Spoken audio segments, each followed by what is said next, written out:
Evangelho, quem é minha mãe e quem são meus irmãos, está no capítulo 14 do Evangelho segundo o Espiritismo, hoje que é dia 21 de outubro de 2015. E o texto evangélico foi extraído de Marcos e de Mateus. Marcos capítulo 3, versículos 20 e 21 e 31 a 35. E em Mateus capítulo 12, 46 a 50. O texto é o seguinte: e tendo vindo para casa, reuniu-se aí tão grande multidão de gente que eles nem sequer podiam fazer sua refeição. Sabendo disso, vieram seus parentes para se apoderarem dele, pois diziam que perdera o juízo. Entretanto, tendo vindo sua mãe e seus irmãos, e conservando-se do lado de fora, mandaram chamá-lo.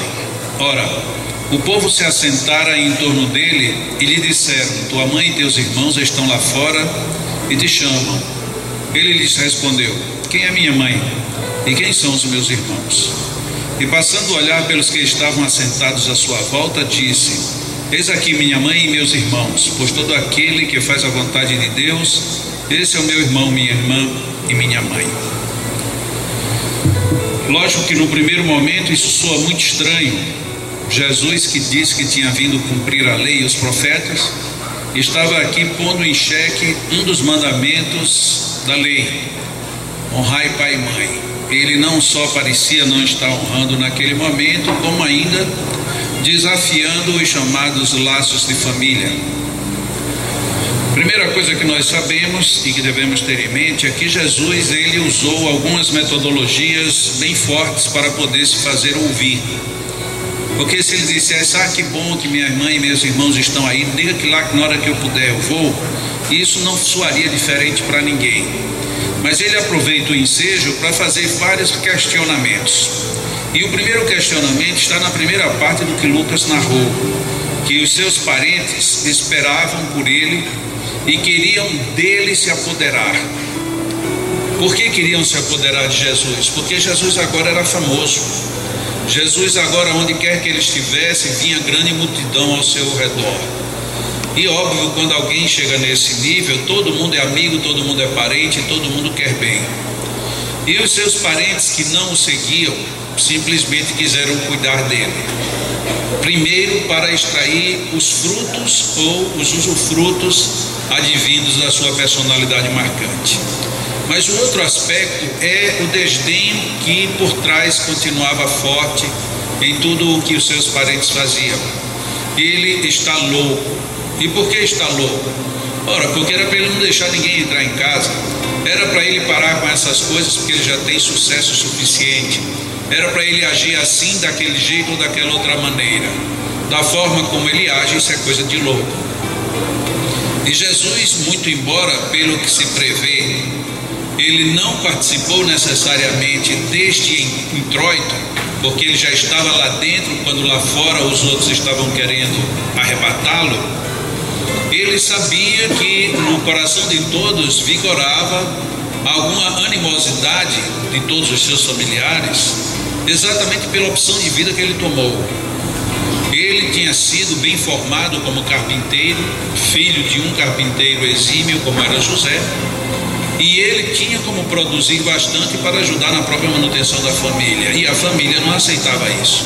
Ele simplesmente saía agora curando todo mundo e dizendo coisas que a própria família não entendia. Então Jesus é tido por louco.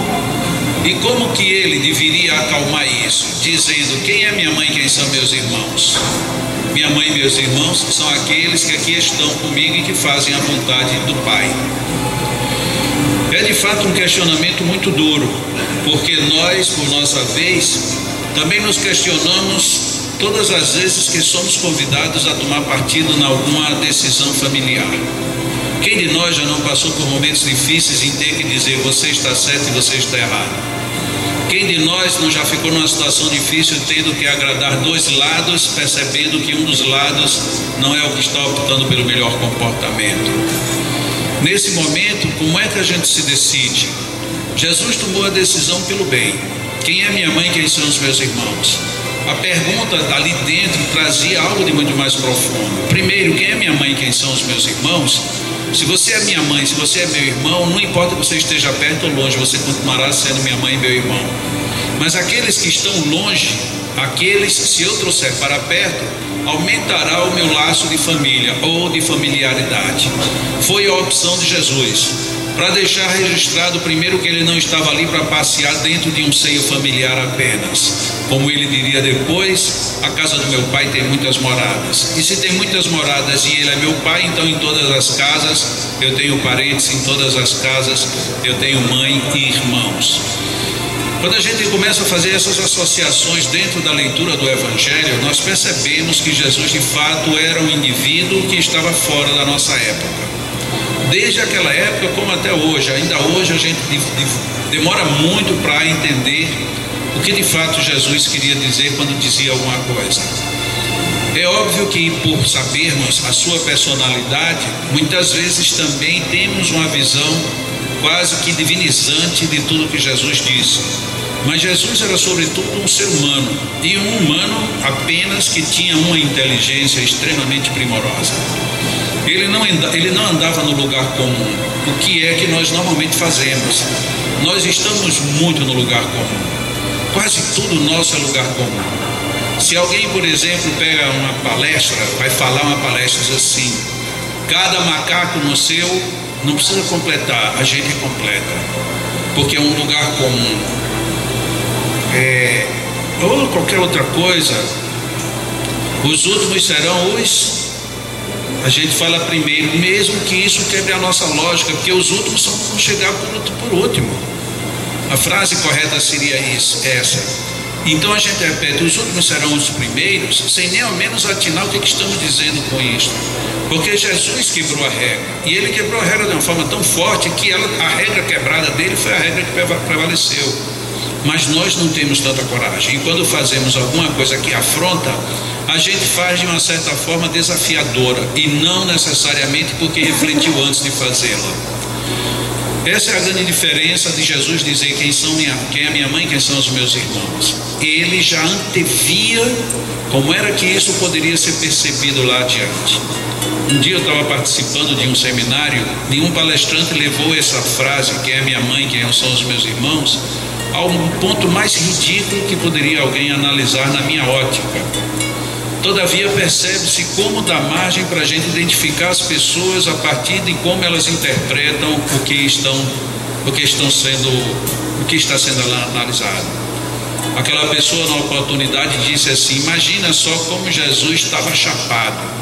Estava tão chapado que quando apresentaram a mãe e irmãos, ele disse: quem é minha mãe e quem são meus irmãos? Ou seja, leva a uma situação extremamente rica para o cúmulo do ridículo, que é a maneira como muitas vezes a gente se posiciona ante determinadas verdades. Nós temos muita dificuldade de aceitar a verdade. Recentemente um amigo me mandou uma crônica de um grande escritor russo, que eu não recordo o nome, até porque não me é um nome familiar, em que ele conta a seguinte história. Um macaco, já um tanto velho, ele começou a perder a visão, e ele estava vendo muito difuso, com muito pouca claridade. Então ele batia aqui, caía acolá, porque ele não via direito. Um outro macaco chegou para ele e disse assim: se você quiser ver bem, você use óculos. Mas como assim? Você use óculos, que na hora que você usa óculos você vai ver melhor. E o macaco então saiu procurando, viu uma ótica, entrou na ótica, e aí colocou um óculos na testa, um óculos na cauda, segurou o outro debaixo do braço e saiu cheio de óculos. E cada um óculos que ele colocava, ele dizia: deixa eu ver se eu estou vendo melhor, e não conseguia ver melhor. Depois de colocar cada óculos num lugar diferente e viu que nada adiantou, ele jogou os óculos fora e disse: a gente vai acreditar no que as pessoas dizem, e termina ficando numa situação pior. E a história ela se projeta agora na nossa vida. Quantas vezes algumas informações são devidamente preciosas dadas a gente? Use óculos, mas a gente quer usar óculos sem saber onde, nem como, nem de que grau, nem de que maneira. Então os óculos, de repente, que seria uma boa sugestão, passa a ser uma péssima sugestão. Tudo na vida tem o seu ponto de adaptação, tudo na vida tem a sua ótica, tem a sua angulação. O bom de nós lermos o Evangelho de forma diferenciada é porque a gente vai se percebendo aonde, de que maneira aquele ensino está nos tocando. Não é de forma que esteja tocando o outro, mas de forma que está me tocando. Porque na hora em que eu prefiro optar por Jesus ter sido aquele grande filósofo e pensador que deu a oportunidade da gente refletir de forma diferenciada e grandiosa, até mesmo sobre a questão relacionamento familiar, eu troco tudo isso para imaginá-lo como sendo apenas um beberrão. Eu estou projetando exatamente algo que do meu mundo íntimo está fazendo sobressair aquilo que poderia ser de muito mais divino do que de pecaminoso. Quem é minha mãe, quem são os meus irmãos? São todos os que estão ao meu derredor. Mas será que isso também ele estava fazendo referência apenas a quem estava próximo fisicamente? Ou será porque ele queria valorizar agora aqueles que se ausentaram de seus afazeres, de suas famílias, para virem ter com ele? Que é talvez a nossa função. Quantas vezes nós nos ausentamos, não necessariamente da nossa casa física, mas precisamos sair da nossa acomodação interior para poder ir vislumbrar agora outros ensinamentos em outros níveis. Será que Jesus não estaria querendo no fundo fazer referência a essa busca que sai do fundo da alma para o encontro de si mesmo?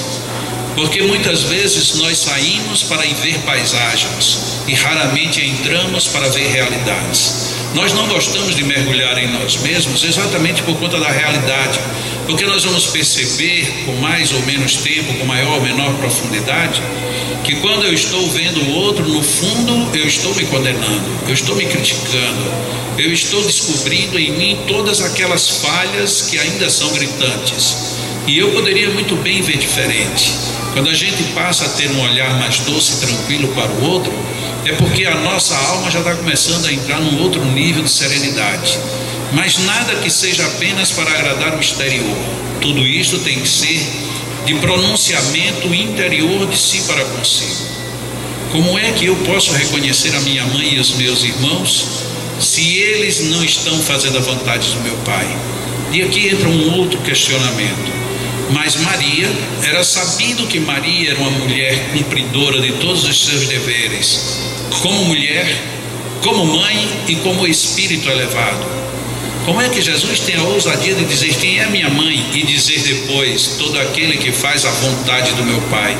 Então ele estaria julgando Maria e dizendo que ela não estava a fazer a vontade dele?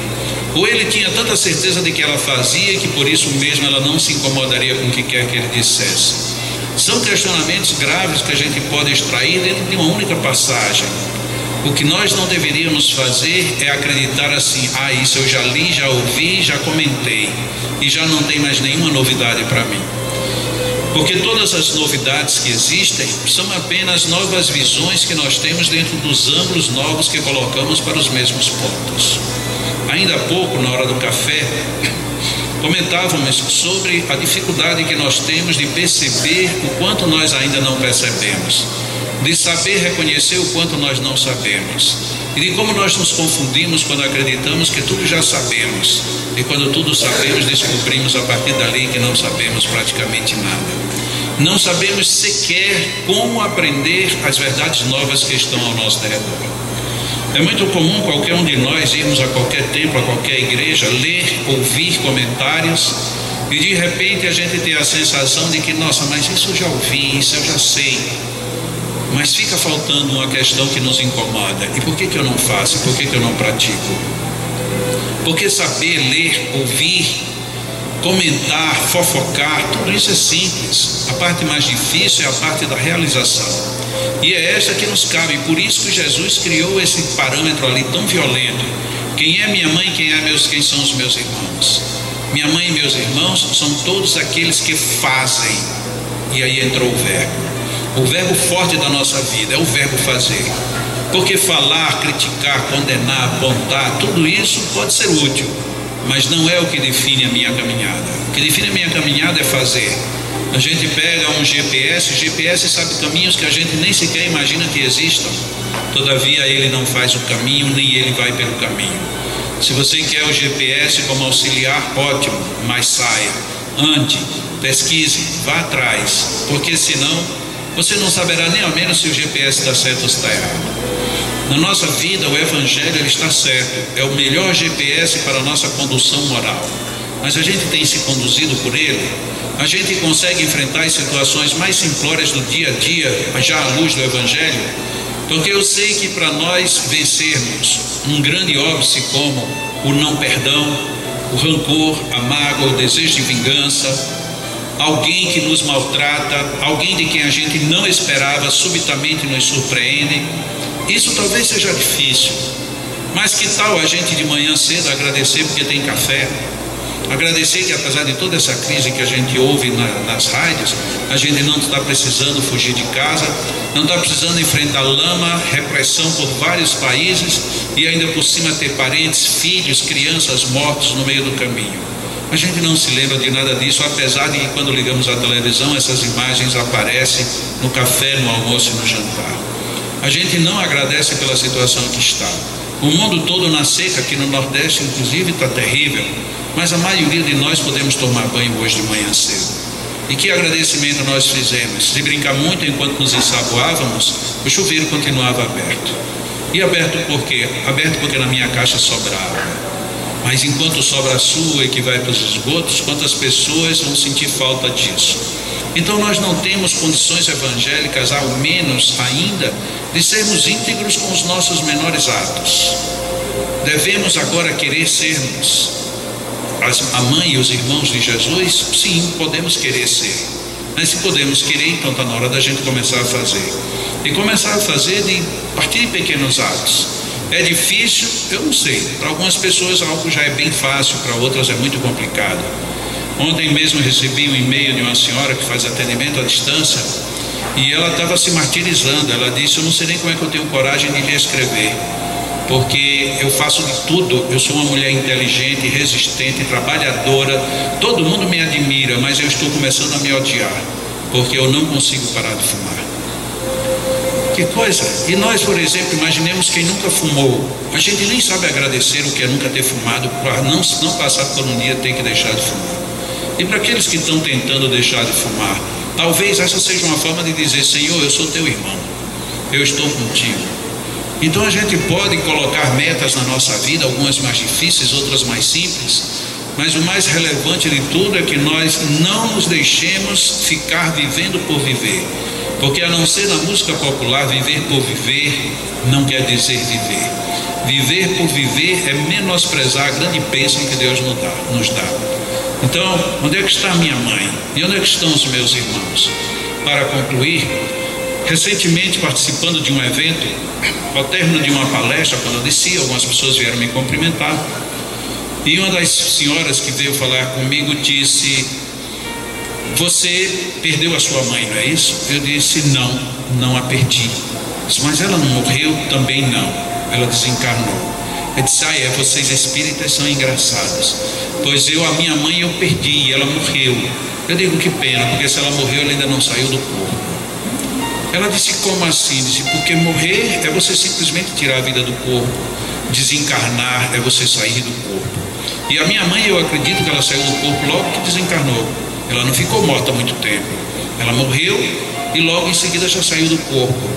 Ela disse: mas você não sabe, não quer nem saber porque é que eu estou querendo falar com você e falar justo nesse assunto que parece que você não gostou. Eu disse: muito pelo contrário, eu adoro falar sobre a minha mãe. Agora eu não concordo das duas formas como você colocou. Ele disse: não, mas não é para isso que eu queria lhe falar, eu queria lhe provocar. Eu disse: bom, então já me provocou e já resolvemos o assunto. Ela disse: não, mas eu queria lhe dizer que eu tenho evidência e a sua mãe estava perto de você. Eu disse: está vendo como eu tenho razão? Se ela tivesse morta, ela não estaria perto de mim. Está vendo como eu tenho razão? Se eu a tivesse perdido, ela não estaria ao meu lado. Ele disse: vocês são terríveis. Virou as costas e foi embora. Eu não sei o que ela queria, afinal de contas. Eu não sei que ela queria que eu aceitasse que minha mãe estava morta, enterrada debaixo de 7 palmos, e eu chorando desesperadamente. Aí depois ela dizia: mas sua mãe, Fife, sua mãe está aqui. Eu acho que inadvertidamente eu acreditei primeiro na verdade espírita e infelizmente destituía do poder de usar a morte como uma alavanca de atração. Quem é minha mãe? Quem são os meus irmãos? Minha mãe é aquela que estava ali perto. E por que ela se fez ver por aquela criatura e não por mim? Sei lá. Talvez ela queria dizer de uma forma bem objetiva: olha, filho, estou aqui com você. E eu fico pensando, minha mãe, nesse calor, o que é que a senhora faz? Porque naquela manhã estava 45 graus do lado de fora. Eu digo, imagino por onde é que a senhora passou para chegar aqui. E acredito que ela deve ter dado uma risada, dizendo mais ou menos assim: esse meu filho não tem jeito, ele sempre encontra uma maneira diferente de ver as coisas. Pois é, quem é minha mãe? Quem são os meus irmãos? Minha mãe e os meus irmãos somos todos os que fazemos a vontade do Pai. Fazer a vontade do Pai não é se deixar levar. A vida leva a eu, isso é coisa de Zeca Pagodinho. Ele deve ter tomado várias cervejas antes de compor esse verso.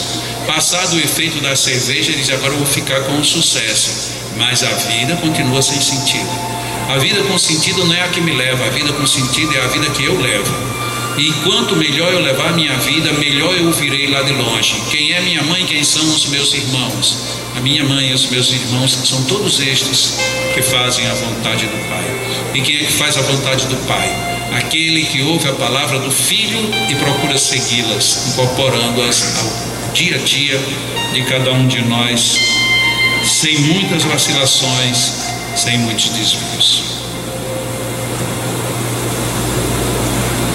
Vamos relaxar, ficar bem tranquilos para a nossa segunda parte.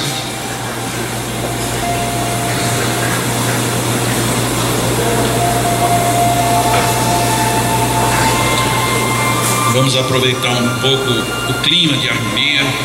Eu vou aumentar um pouquinho mais o volume do som para que a gente fique bem sem ouvir qualquer ruído, pensando apenas nas ondas, nas vibrações, de tal maneira que a gente possa se sentir bem harmonizado, bem equilibrado e contribuir para que as melhores energias, os melhores fluidos, tudo de bom nos envolva e nos fortaleça nesta manhã.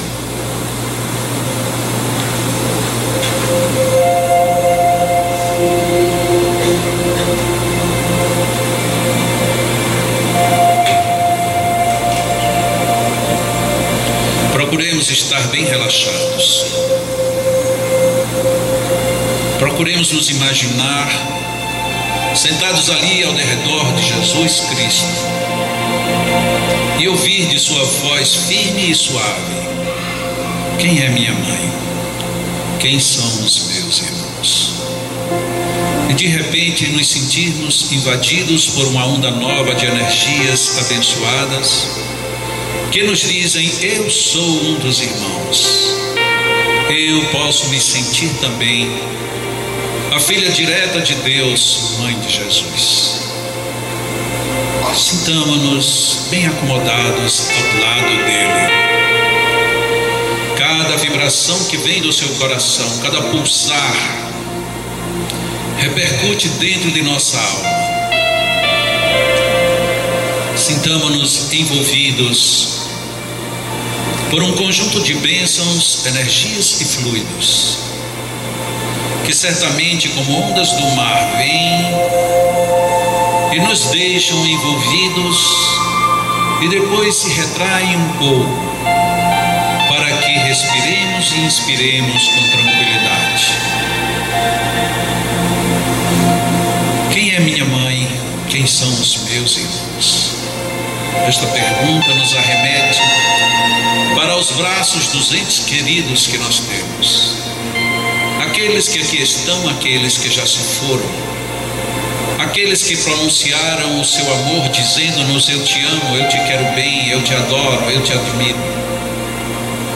E valorizemos estes momentos, estas frases, estas pessoas. É tão bom ouvir de um ente querido um eu te amo. É tão bom saber que alguém nos diz eu te amo. Que é tão bom e tão maravilhoso nós também podermos dizer eu te amo. Mas não é mais aquele amor de palavras, mas aquele amor que emite ondas de vibrações, posto que apoiadas na nossa razão e na nossa emoção. Eu te amo. O amor de mãe, o amor de filho, o amor daquele que se faz ouvir ao longo dos séculos. Fazei a vontade de meu Pai para estardes comigo. O Pai que nos olha a todos incessantemente, favorecendo-nos com todas as oportunidades de crescimento e aprendizado. Ó Senhor, quantas vezes já aprendemos contigo naqueles momentos em que acreditávamos serem desnecessários em nossas vidas.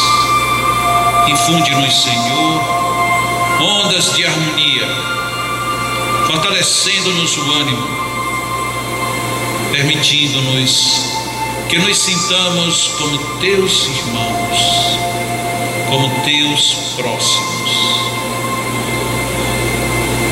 os amigos espirituais que em nome de Jesus vêm ter conosco, nos envolvem, nos fortalecem, nos abençoam, colocam elementos novos, refazentes, energizantes no clima fluídico, psíquico e espiritual que absorvemos pela inspiração, pelos poros, pelo pensamento.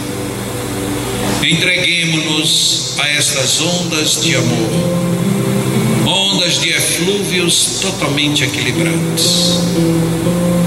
Estejamos na busca de perceber tudo isto e, percebendo, retenhamos em nosso mundo íntimo todas essas energias. São energias muito sutis, muito elevadas. São energias que nos atiçam a pele de uma maneira muito suave, mas que a sua penetrabilidade é profunda e reconstituinte.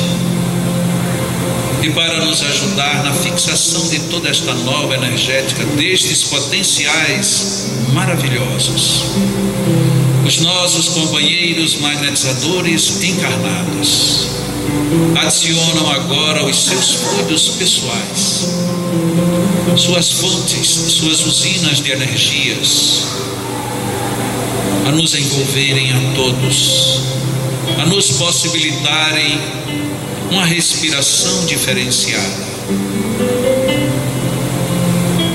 Que tudo isto seja bem recebido, que assim seja. Que tudo isto seja maravilhosamente acolhido em nossa alma, que assim seja. Que tudo isto seja uma fonte de renovação íntima, interior, profunda. Que assim seja. Deus nosso Pai amado, Senhor de inteligência sublime,